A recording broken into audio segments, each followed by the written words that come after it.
Rade, Rade, ¿cómo te va la vida? Buenos días. Hoy estamos con un seguidor acá que tiene unas grandes preguntas y hace mucho ya hemos tenido algunas interacciones, así que vamos a hacer un ping-pong de preguntas y respuestas. Te escucho, comencemos.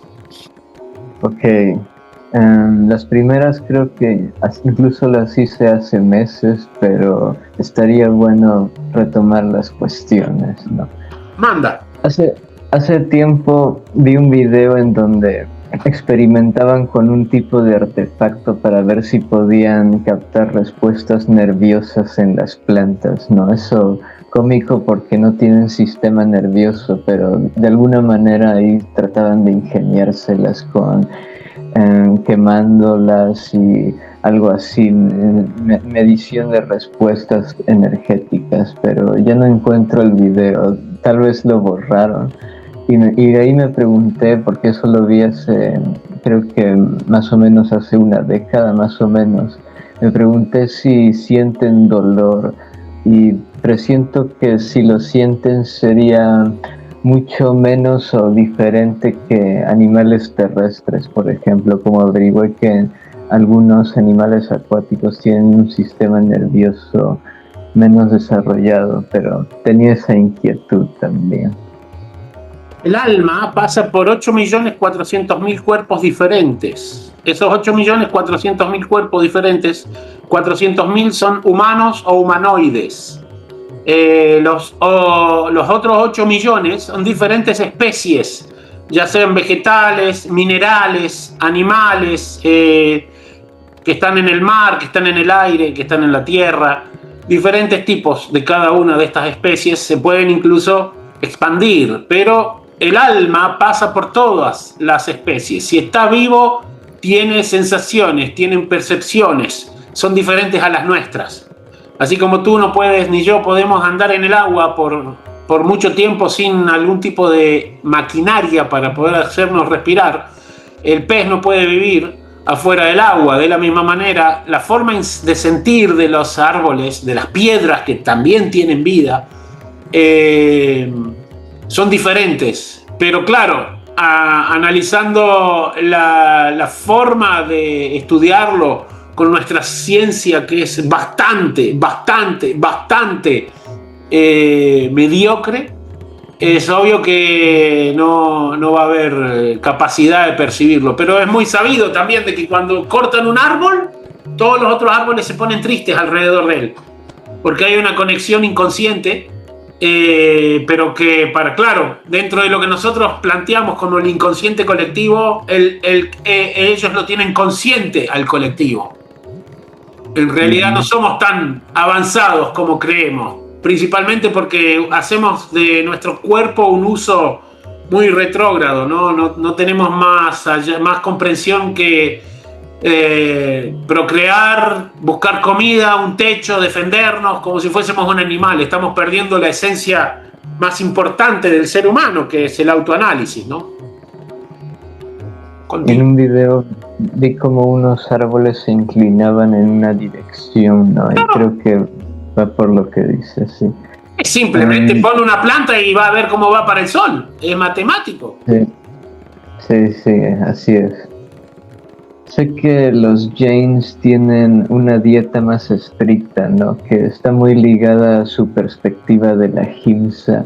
Y me pregunto si cronológicamente eso es antes de que Buda introdujera el vegetarianismo a los brahmanes. Y me preguntaba cuál era la perspectiva de los brahmanes hacia la carne. Bueno, yo soy un brahmana y definitivamente un brahmana no puede comer carne, no entra dentro de su lógica. Iría en contra de todo tipo de coherencia, hacerle daño a otra entidad viva. Y los alimentos vegetales, más allá de que justamente lo que dijiste, sienten, ¿no? Nosotros al comer los vegetales, hacemos de ese vegetal una ofrenda. Y el brahmana tiene la capacidad, a través de la ofrenda, de hacer con que ese vegetal adquiera cuerpos más evoluidos para expandir su conciencia. En esas 8.400.000 especies de las que te hablé, las primeros 8 millones tienen una evolución continua, ¿no? De uno pasa al otro, del otro pasa al otro, del otro pasa al otro. Por eso en India se respeta tanto la vaca, porque los Vedas describen que es el último lugar por donde pasa el alma antes de llegar al cuerpo humano. Entonces, el ciclo evolutivo del alma en los cuerpos inferiores tiene que ser extremadamente respetado, y después de eso, cuando llega al cuerpo humano, la idea es que se autorrealice, cosa que hoy por hoy no lo ves muy a menudo, pero bueno, ese no es el punto. El punto es que la utilidad en sí es entender que nosotros hacemos de nuestro entorno la conciencia que tenemos dentro, ¿no es cierto? Entonces, si nosotros tenemos una conciencia expandida, con conocimiento védico, con un gurú fidedigno, con alguien que nos guía, con el contacto con el conocimiento divino, nuestro entorno se va a transformar en algo divino. Entonces, de esa manera, ¿qué pasa? Tú, cuando haces una ofrenda, estás haciendo que tu alimento se transforme en algo sagrado. Entonces se transforma en algo divino, ya no es el cadáver de alguien. Y eso, obviamente, utilizando la prerrogativa biológica natural del cuerpo humano, ¿no? El cuerpo humano tiene dientes para aplastar, ¿no? No para triturar como los dientes de un perro o un tigre. No, nuestro intestino es diferente al intestino de un animal carnívoro. Transpiramos por los poros, no por la lengua, ¿no? Nuestro cuerpo es completamente diferente, y todo esto está relacionado a la alimentación. Así que no, un brahmana no debería comer carne bajo ningún punto de vista. Continúa. La transformación de la trascendencia, ¿no? Sí. Recordar las vidas pasadas nos podría servir para ser más conscientes del karma, y me pregunto si existen medios para saberlo. Sí, es obvio que nos ayudaría muchísimo, es indiscutible. Incluso en el Bhagavatam hay muchas historias de personas que tenían bendiciones específicas de poder recordar, y claro, cuanto más recordás, más te das cuenta de dónde estás metido, ¿no? Porque no solo recordás tus vidas pasadas, sino que recordás la transición que tuviste que tener para poder nacer nuevamente, ¿no? La situación de estar metido en una panza por 9 meses, estar teniendo que pasar por un parto, tener que pasar por todas esas situaciones, hace con que el alma comprenda el sufrimiento constante que está establecido en este plano material, ¿no? Y claro, toma conciencia, y eso, cuando nosotros tenemos la experiencia vivencial directa de algo, nos damos cuenta de cómo necesitamos buscar una solución para esa sensación que no nos interesa, que no nos gusta, ¿no? Y según lo que yo sé, lo que hay son regresionistas, ¿no? Personas que saben y tienen la capacidad de hacer ese tipo de terapias, ¿no? De analizar las vidas pasadas, pero yo nunca tuve la experiencia personal. He estado con ellos, pero no lo he hecho porque no sé por qué. La verdad que me acuerdo, en Londres estuve con uno, y él simplemente se dedicó a escucharme sobre lo que yo hablaba de vida espiritual. Es como que él mismo me dijo, es tan insignificante analizar las vidas pasadas, que lo importante es escucharte a vos que hables de cómo desenvolver el amor puro, finalmente, ¿no? Que es la meta de cualquier vida, de cualquier alma, ¿no? Lo más importante. Es ansia. ¿Se puede contactar con un alma que ha dejado el cuerpo o con su cuerpo actual? He oído cosas de cómo algunas personas contactan, por ejemplo, con maestros ascendidos, pero eso ya sería algo medio diferente, ¿no? Sí, se puede, no lo dudo que se puede.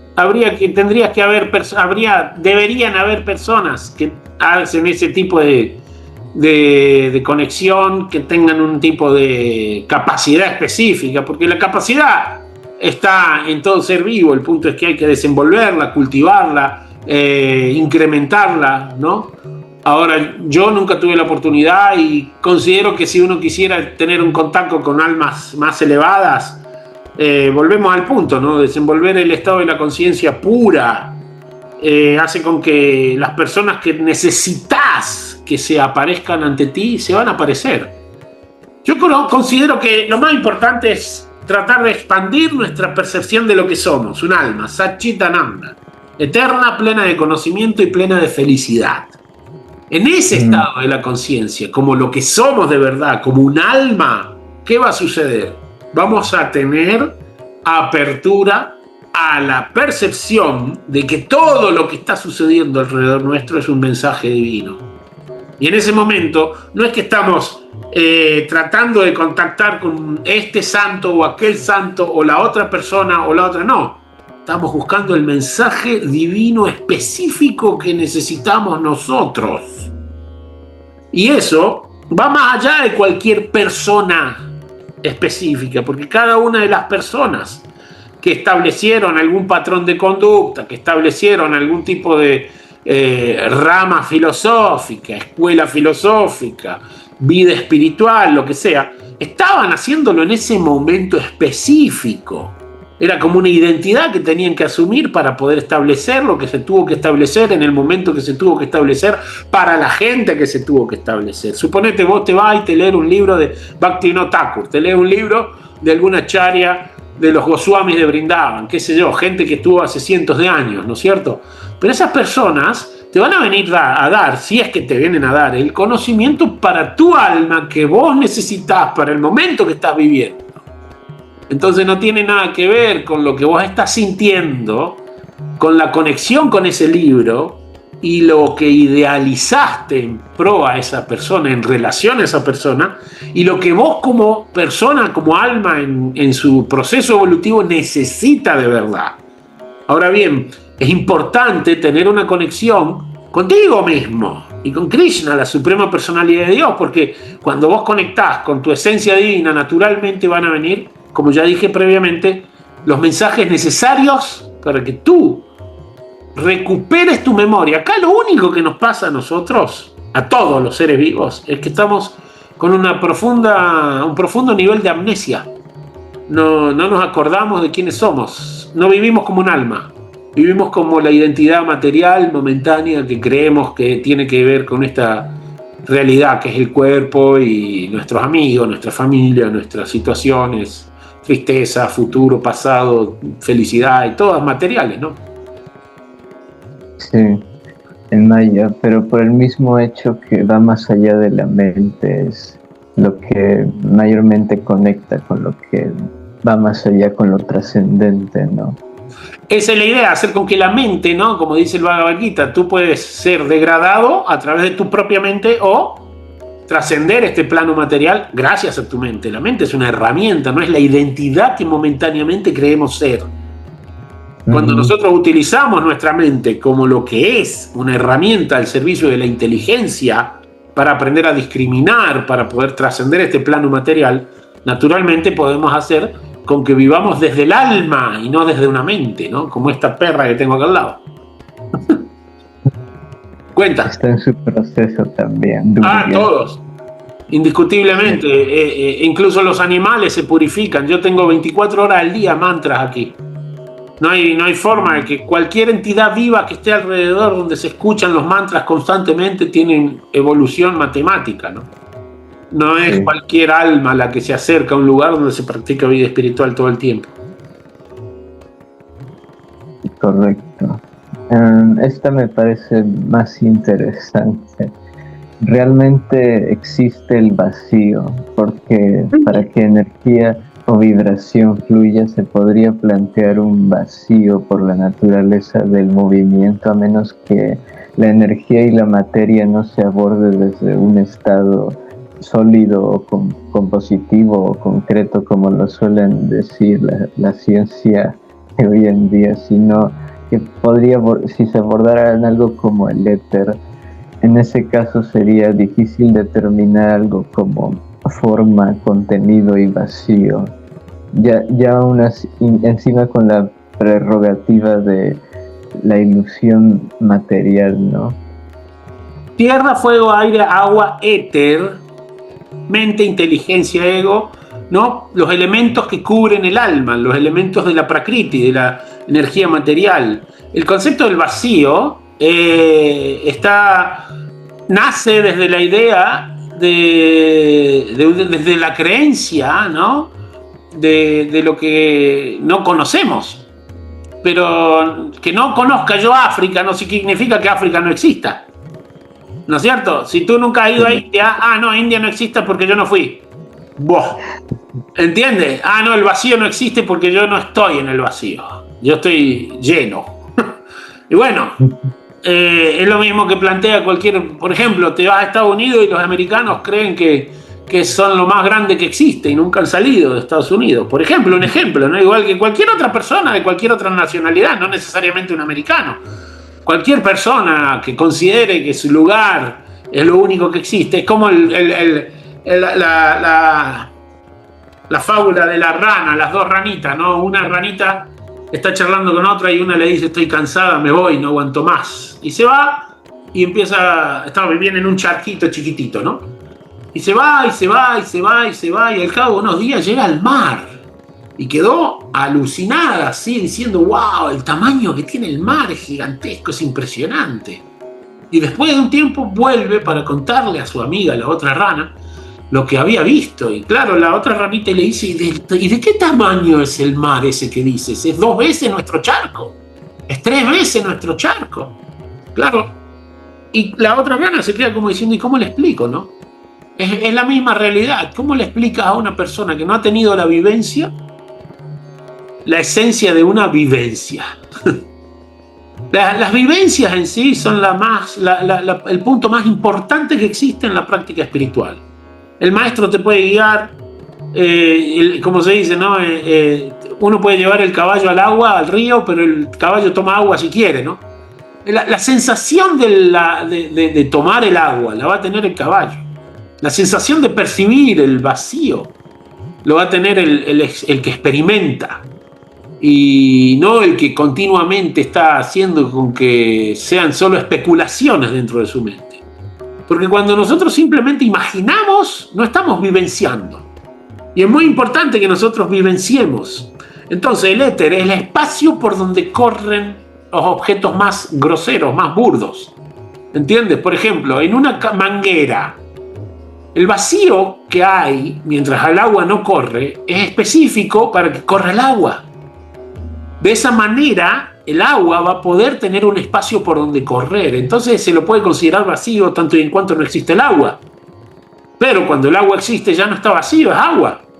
Por ende, el vacío que nosotros mismos tenemos, o este cuerpo tiene dentro de lo que vemos aquí, ¿no? Las venas, si no hay sangre, hay espacio vacío, pero cuando hay sangre, corre la sangre. Entonces, por donde hay un vacío, pero ese vacío está cubierto por aire, ¿no? Que es lo que nosotros estamos respirando para poder vivir. Entonces, justamente por eso se lo nombra en los Vedas, como parte de un elemento esencial para que esté el espacio por donde corren los elementos que tengan que correr en el momento que tengan que correr. De esa misma manera sucede con todo.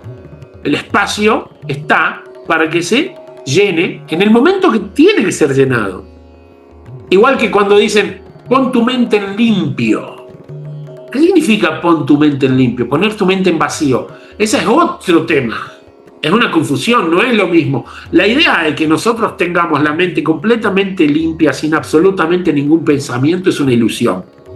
Constantemente vienen billones de ilusiones sin sentido, con sentido, pensamientos, sensaciones, sentimientos en nuestra mente, ¿no? Deseos. Ahora bien, ¿cómo hacemos para que eso sea útil para nuestro camino espiritual? Controlando la mente. Mantra. Man significa mente. Tra, liberación. Cuando controlas la mente a través de mantras, lo que logras hacer es transformar la herramienta en algo útil y dejar de tener esa representación de la identidad mental, que es la que cree que eres Pepe, Juan, María, José y todo eso, ¿no? Por eso el espacio sí está, el éter sí está. Ahora tiene que ser utilizado en el momento que tiene que ser utilizado, y tiene que estar vacío en el momento que tiene que estar vacío. Pero existe, sí, señor. El prana. Un día me preguntaba sobre la independencia e identidad propia y el concepto de la libertad es algo que nunca, creo, como había mencionado en un comentario, nunca lo había tenido muy claro, porque usualmente dicen, eres libre, no eres libre, pero ¿qué es en sí? Es porque puede variar, en fin, es un tema que puede ser muy filosófico. Y luego aquí pongo, si nada escapa al control de Dios, creo que el concepto invita a cuestionar la cualidad de libre albedrío, ¿no? No, yo sabía que iba a decir libre albedrío, es que era matemática que te vaya el albedrío. Era obvio, ¿no? El libre albedrío que tenemos, ¿cuál es? El libre albedrío que tenemos es decidir si dedico mi vida como una ofrenda a lo divino o no. O actúo en base al egoísmo y el deseo de disfrutar nuestros sentidos. Entonces, cuando estamos en la prisión de nuestros sentidos, estamos intentando satisfacernos desde el plano de lo grosero, de lo burdo. Tierra, fuego, aire, agua, éter, mente, inteligencia, ego falso. Estamos tratando de satisfacer la identidad que es representada ante una sociedad porque nos instruyeron de esa manera desde chiquitos. Entonces, mientras nosotros estemos intentando satisfacer esa identidad, vamos a estar presos de esa identidad. Y no es la identidad del alma la que realmente somos. Pero para poder llegar a comprender quién es la identidad en su completitud, en el alma, tenemos que comenzar a vivir en base a los componentes del alma. ¿Y cuáles son los componentes del alma? ¿Cuáles son las cualidades naturales del alma? Sat, Chit, Ananda.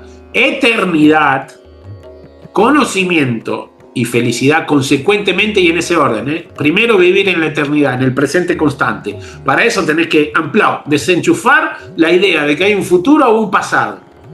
Pero claro, en la identidad falsa estamos desenvolviendo el concepto del pasado y vivo en relación a traumas circunstanciales con papá, mamá, el perro, el vecino y lo que sea, en relación a pasados que generaron emociones, nos estancamos con las emociones, esas situaciones ya no existen y nosotros seguimos viviendo esa memoria. Eso es un pasado que no existe. Proyectamos hacia futuros que no existen y el presente desaparece, no vivimos en el presente, por ende no vivimos como almas. Vivimos como la identidad mental que está tomando control. Entonces no nos deja la libertad de ser quien somos. La libertad verdadera es ser almas. Ahora bien, el Bhagavad Gita nos dice: Sarva Dharma Paritayama mi Kansaranam Braya. Abandona todos los dharmas, dice Krishna, y entrégate a mí, entrégate a mí. Entrégate. ¿Qué significa entrégate? La mente condicionada puede decir me entrego y pierdo control sobre mis decisiones. No. Entrégate significa justamente la libertad en su máxima exponencia. Cuando nosotros dejamos de tener el control sobre la realidad y simplemente empezamos a vivenciar la libertad de ser un instrumento divino en el contenido del todo divino. Cuando nosotros estamos en ese nivel de libertad, no perdimos la capacidad de decidir, sino que estamos conectados de verdad y las decisiones son espirituales. Entonces, estás conectado con la esencia en su máxima exponencia. Por ende, tomás decisiones a nivel espiritual, el verdadero nivel, el nivel del alma, y vos no estás recibiendo karma. Por eso, que cuando nosotros usamos el libre albedrío para tratar de satisfacer nuestro ego, nuestros sentidos, lo que estamos haciendo es desenvolviendo karma, y el karma nos ata. Y ahí es donde está la prisión que nos tiene completamente subyugados, ¿no? Pero la libertad es entregar la idea del control y dejar que fluya la existencia. Y ese es un estado de libertad donde no tenés la necesidad de generar proyectos, planos, preocuparte. Que Dios controle. Y te aseguro que Dios va a saber mucho mejor que vos lo que te hace falta. Eso siempre lo supo. Hoy mismo estaba leyendo el Bhagavad Gita, estaba leyendo donde decía que yo controlo perfectamente lo que pasó, lo que pasa y lo que pasará. O sea, es por ahí el tema. Cuando vos dejás de tener ese control sobre tus actos, les otorgás el control a Krishna, vos sos parte del Krishna jugando, entras en el plano del juego. Pero claro, para eso primero tenemos que empezar a hacer los pasos esenciales, ¿no? Rendirte a un maestro espiritual, seguir un proceso fidedigno, vivir como alma, practicar las cosas que te llevan a vivenciarte como un ser divino. Cuando ya tenés experiencia en eso, porque recuperaste un poco la memoria de lo que es la composición, empezamos a desenvolver la comprensión de nuestra identidad espiritual, la real, la eterna. Continúe. Sí, eso lo asumía, pero mi duda era más sobre cómo se explicaba también si Krishna es el controlador en las almas y en la maya. Significaría que la decisión de continuar o trascender no es tanto nuestra como en la individualidad, sino que es al mismo tiempo de Krishna, o Krishna es el máximo único controlador de nuestra decisión o del acto mismo. Eso me preguntaba más. Ahí es donde está. ¿Sí? ¿Algo más? No, eso no más. Algo que nos olvidamos es que que influencia en todo esto es el karma nuestro. No te olvides que para que Krishna sea el controlador absoluto de nuestros tiempos, tendríamos que estar libres de karma. Y si por karma tenés que pasar por situaciones, ya sea nacer, morir, vivir, ganar, perder, sufrir, ser feliz, vas a tener que pasar, porque es parte de un proceso evolutivo la limpieza de ese karma. Así que tanto y en cuanto nosotros todavía tengamos karma, vamos a estar deambulando por todas esas circunstancias. No te olvides que por karma nosotros tenemos tal o cual mente, tal o cual inteligencia, que nos deja o no percibir la realidad eterna del alma también. Por eso que ahí es donde entra nuevamente el concepto del maestro espiritual, los sabios, la escritura, el conocimiento, la práctica del proceso. Que cuando nosotros ponemos en práctica todo esto, empezamos a desenvolver la comprensión paulatina de lo que realmente somos, terminamos en cierto aspecto conectándonos con esa esencia divina, y ahí sí empieza a liberarse uno del karma, a tal punto que incluso uno puede decidir cuándo abandonar el cuerpo, en qué momento hacerlo, ante qué circunstancia, y lo hace. Pero para que eso suceda tenemos que estar en el estado puro de la conciencia. Y sí, ha habido miles de casos donde el alma, y más, son poderes místicos que tienen las almas autorrealizadas, de decidir cuándo abandonar el cuerpo, ¿no? Cuando el alma autorrealizada decide, no hay forma de ir atrás, ¿no? Porque lo decidió esa alma con su propia libertad. El concepto del sufrimiento, todo el mundo tiene miedo a la muerte. ¿Por qué? Por ignorancia. ¿Qué es el miedo? El Bhagavad Gita lo describe. El miedo es ignorancia de que somos un alma. Porque tenemos la idea de conquista, ¿no? Yo tengo y pierdo. Si no tengo, no soy feliz. Si pierdo, estoy insatisfecho. Si gano, soy feliz. Pero son conceptos relacionados a la posesión de alguna cosa. Siendo que nosotros vamos a abandonar este cuerpo de una manera u otra, ¿no es cierto?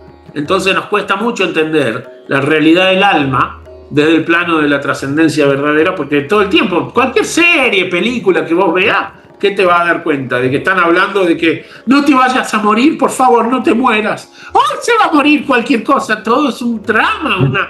¿Por qué? Porque creen que esto es lo único que existe. No ven absolutamente más nada. Imagínate que están incluso sufriendo si un viejo que está con 70, 80, 90 años que no se puede ni mover, se muere. Pero es el proceso natural. No estamos aceptando ni siquiera el proceso natural de la existencia. Sí. El Bhagavad Gita empieza con esa premisa, ¿no? El mantra explica que nosotros, como pasamos de la niñez a la juventud y de la juventud a ser adultos y de adultos a prepararnos para la muerte, de la misma manera a la hora de la muerte trascendemos este cuerpo y podemos adquirir un cuerpo nuevo o liberarnos. Un alma sabia nos altera por esos cambios. Pero el Bhagavad Gita ya, ante la sociedad en la que vivimos, estamos hablando de un posgrado de nivel Dios, ¿entendés? No es para la mayoría de las personas en Kali Yuga, mismo que deberían leerlo la mayoría de las personas en Kali Yuga, ¿no es cierto? Sí. Más, cualquier persona que esté viendo este video y quiera saber algo del Bhagavad Gita, no dude en pedírmelo, se lo envío inmediatamente, en PDF, obviamente. Si a Krishna se lo describe con piel oscura, ¿por qué se lo retrata de azul?